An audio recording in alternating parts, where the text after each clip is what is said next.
Ang Velorex ay isang tatak na kilalang kilala ng sinumang Soviet na mahilig sa motorsiklo, lalo na sa mga gawa sa Czechoslovakia. Ang sidecar ng kumpanyang ito na tinatawag ding Kolyaska ng mga tao ay naging popular na opsyon para sa mga motorsiklong Jawa at Cheset. Ngunit hindi lang sa mga Kolyaska nakilala ang Velorex. Halos 3 dekada ring gumawa ang kumpanyang ito ng ganitong magaang na 3 gulong na sasakyan na medyo payak ang pagkakagawa. At tungkol sa mga ito ang pag-uusapan natin sa video na ito. Nasa channel kayo ng Crossmota, magandang panonood!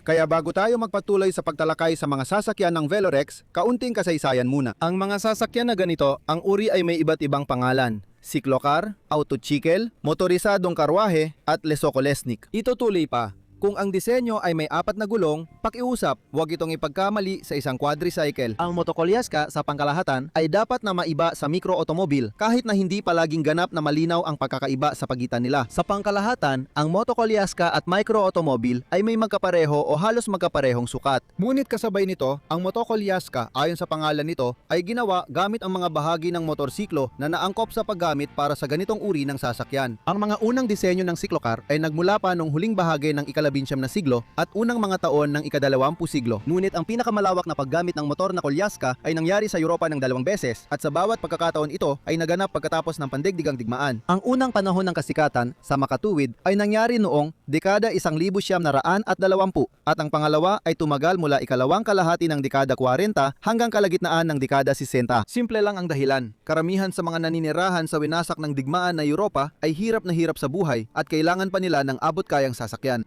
Sa panahong ito, nagkaroon ng boom sa mga bisikleta, magagaan na motorsiklo at mga siklocar. Pagkatapos ng ikalawang digmaang pandigdig, naging particular na popular ang mga motokotse sa Alemanya. Halos kalahati lang ang presyo ng pinakamurang kotse ang halaga nila at mataas ang demand para dito. Hanggang sa dumating ang economic boom nung dekada 60 na po, kung kailan karamihan sa mga kanluraning Aleman ay kaya nang bumili ng totoong kotse. Halimbawa, maraming kumpanya na dati ay gumagawa ng mga armas ang nagdisenyo ng mga motokotse. Halimbawa, ang dating mga gumagawa ng eroplano na sina Messerschmitt at Henkel na pagkatapos ng digmaan ay hindi na maaring ipagpatuloy ang kanilang dating gawain. Ngunit may malawak na karanasan sa mass production ng mga technical na komplikadong produkto. Bukod pa rito, sinubukan ding pumasok sa merkadong ito ang mga tagagawa ng motorsiklo tulad ni Zundap at BMW. Mayroon ding mga inilabas na sports models tulad ng Spatz at Victoria 250 na hindi rin naman talaga namumukod tangi sa performance.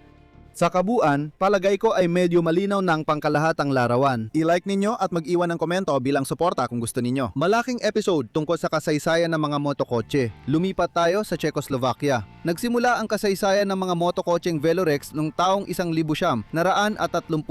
Noong panahong iyon, sina magkapatid na František at Maimir Stransky na may-ari ng isang maliit na pagawaan ng bisikleta sa bayan ng Parnik ay nagsimulang magdisenyo ng isang maliit na 3 gulong na sasakyan na inspirasyon ng mga produkto ng isang kumpanyang British na naging matagumpay sa larangang ito mula noong 1910 dekada hanggang 1930 dekada. Ang unang prototype ng mga Czechoslovak ay natapos noong taong 43. Ito ay isang 3 gulong na disenyo na malawakang gumamit ng mga piyesa ng bisikleta. Ang mga bahagi ng takip ay ginawa mula sa mga duralumin na sheet. Ang sasakyan ay tinawag na Oscar. Ang pangalan ay nabuo mula sa pagsasama ng 2 salitang Czech, osa at kara, kaya literal na kariton sa ehe. Ang Oscar ay merong tubular na space frame na pumapalibot sa driver mula sa lahat ng panig. 2 ang harapang gulong na pinagdugtong ng steering rack. Ang puwersa mula sa makinang 2-stroke na motorsiklo ay pinapasa sa pamamagitan ng kadena papunta sa nag-iisang likurang gulong. Pagsapit ng taong 45, ilang bahagi ng bisikleta ay napalitan na ng mga piyesa ng motorsiklo at dahil sa kakulangan, ang mga tela ay ginamit bilang pamalit sa mga duralumin na panel. Sa puntong ito, sina František at Maimir ay nakabuo na ng maliit na serye ng sasakyang pangmasa. 3 demotor na karwahe ang nilagyan ng makina ng CHZ na may 150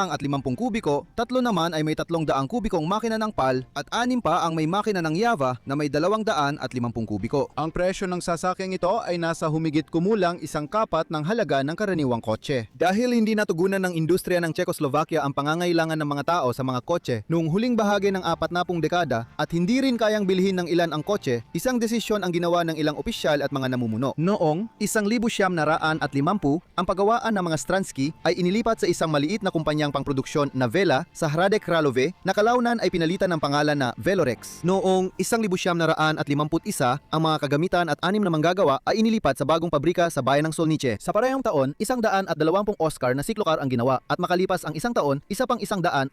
At noong 1954, 80 manggagawa ang gumagawa ng average na 40 sasakyan bawat buwan. Sa parehong taon, lumabas ang modelong Oscar 54 na may bahagyang binagong katawan. Sa totoo lang, ang Oscar 54 at iba pang modelo ng mga tricycle ng Velorex ay dinisenyo bilang espesyal na sasakyan para sa mga may kapansanan. Ang 54 ay may mga sumusunod na katangian. Timbang na 205 kilo, 2 upuan at pinakamataas na kargang kayang dalhin ay 170 kilo. Gumamit ito ng 2 stroke na isang silindrong makina na Java 250 na may siyam na lakas kabayo na may sapilitang pagpapalamig gamit ang hangin. Umabot ang autotsiklo ng 35 kilometro kada oras at kumukonsumo ng humigit kumulang 4 na litro ng gasolina sa bawat 100 kilometro. Ang simula ng taong 1954 ay naging malungkot para sa pamilya ng mga Stransky. Noong ika-21 ng Enero, habang sinusubukan ng isa na namang prototype, namatay sa aksidente ang isa sa magkakapatid na si František. Halos sa parehong panahon, ang kanyang kapatid na si Moimer ay tumiwalag sa Partidong Komunista ng CSSR at natanggal siya sa trabaho sa kumpanyang Velo.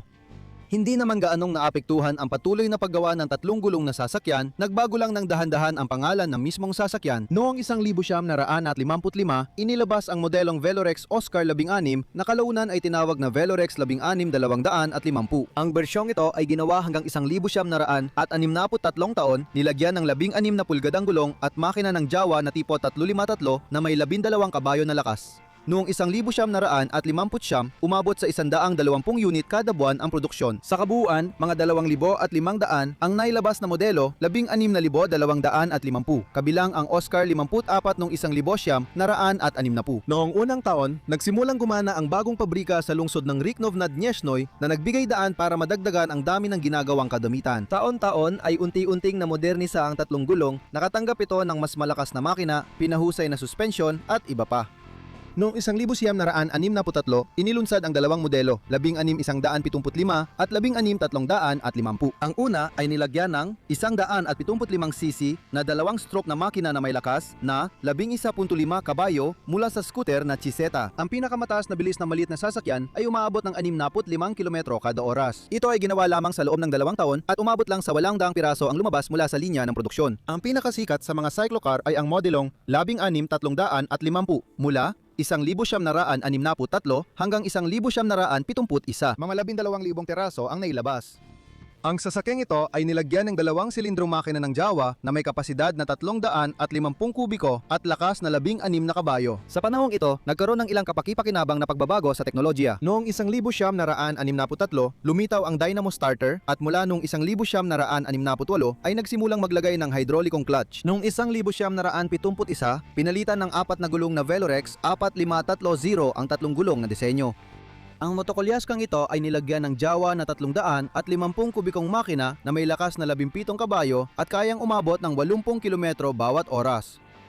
Ang maliit na sasakyang ito ay hindi nakayanan ang kompetisyon laban sa Trabant at itinigil ang produksyon makalipas ang 2 taon. 1,380 unit ang nailabas at halos kalahati ng mga nagawang Velorex ay na-export sa mga kaibigang sosyalistang bansa tulad ng Bulgaria, Hungary, silangang Alemanya at Poland. Sa Czechoslovakia, ang pagbebenta ng Velorex ay pangunahing isinasagawa para sa mga may kapansanan sa pamamagitan ng mga organisasyon ng social welfare. Depende sa antas at uri ng kapansanan, ang isang tao ay maaaring makakuha ng sasakyan ng libre o bilhin ito sa isang espesyal na programa na may diskwento. Pagkatapos ng 4 na taon ng paggamit, may karapatan ng may kapansanan na kumuha ng bagong Velorex. Ilang bilang ng Velorex ang ipinamahagi sa mga kumpanya at organisasyon bilang opisyal na sasakyan para sa kanilang paggamit. Para sa mga layuning ito, kaunting bilang ng 3 gulong na mga pickup na truck ang ginawa na may maliit na platapormang pangkarga sa ibabaw ng makina at likurang gulong. Ang Velorex ay naging pangunahing sasakyan ng mga agronomo sa kanayunan, mga doktor at mga zoo tekniko. Ang hindi kapanipaniwalang tibay, pagiging simple sa pag pag-aalaga at kadalian sa pagkukumpuni ng mga tricycle na ito ang nagpatanyag sa kanila bilang isang tunay na alamat. Sa kasalukuyan, ayon sa pagtataya ng mga club, halos kalahati ng mga nagawang Velorex ay umaandar pa rin sa mga mapag-alagang kamay ng mga tagahanga at mahilig. Pinakamaraming club ang matatagpuan sa Czechia, may mga club din sa Slovakia, Hungary at maging sa Netherlands. Taon-taon, ilang pagtitipon ng mga tagahanga ng Velorex ang nagaganap sa Czechia at Hungary at minsan ay dumadalo pa sa mga pagtitipong ito ang isa sa mga lumikha ng maalamat na sasakyang ito, si Maymir Stransky. Si Maymir ay namatay sa isang kagalang-galang na edad noong taong 2011. Sa mahigit kalahating siglo, ang Velorex ay napalibutan na ng mga alamat at mito. Halimbawa, ilang mga sasakyang pang may kapansanan ay may manibela sa kanan na naging dahilan ng alamat tungkol sa di umanay pag-export ng mga sasakyan sa Britanya. Mukhang lohikal ang katotohanan ng ito, pero mas simple ang paliwanag dito. Dahil karamihan ng Velorex ay para sa mga may kapansanan, ang mga bersyon na may manibela sa kanan ay talagang kailangan ng mga mamamayan na nawalan ng kanang braso. Sa ganitong paraan, nagkakaroon sila ng pagkakataon na abutin gamit ang kaliwang kamay ang mga lever ng kontrol na nasa gitna. Isa pang kasing interesantang kwento ay may kinalaman sa sinasabing ang Velorex ay kasing bilis tumakbo paabante at paatras. Hindi ito isang alamat. Ang reverse sa mga sasakyang pang may kapansanan na ito ay naisakatuparan sa ganitong paraan. Mayroon tayong makina at transmisyon na may 4 na bilis. Para makaatras, kailangan mo huminto, patayin ang makina at paandarin ito sa kabilang direksyon. At ayun, mayroon tayong 4 na bilis paatras. Pagdating naman sa mga sidecar ng motorsiklo, nagsimula ang lahat sa sidecar. 560 para sa Jawa, 354 noong kalagitnaan ng 50 dekada. Maayos ang lahat sa loob ng maraming dekada. Pero pagsapit ng dekada 80 at 90, dumaan ito sa hindi magandang panahon. Biglang bumaba ang bilang ng mga in-export na motorsiklo na may sidecar. Pagkatapos ng Velvet Revolution noong 1989, nagkawatak-watak ang kooperatiba, ngunit na-privatize ang mga pasilidad ng produksyon at muling sinimulan ang paggawa ng mga sidecar at nagpapatuloy ito hanggang ngayon. Noong 2010, nagpasya ang kumpanya na buhayin muli ang mga moto sidecar, ipinakilala ang prototype na tinawag na X-Strike. Nilagyan ng makina ng 1,300cc na inline na 4 na silindro at binalak na maglabas ng maliitang produksyon ng 5 hanggang 10 unit kada taon,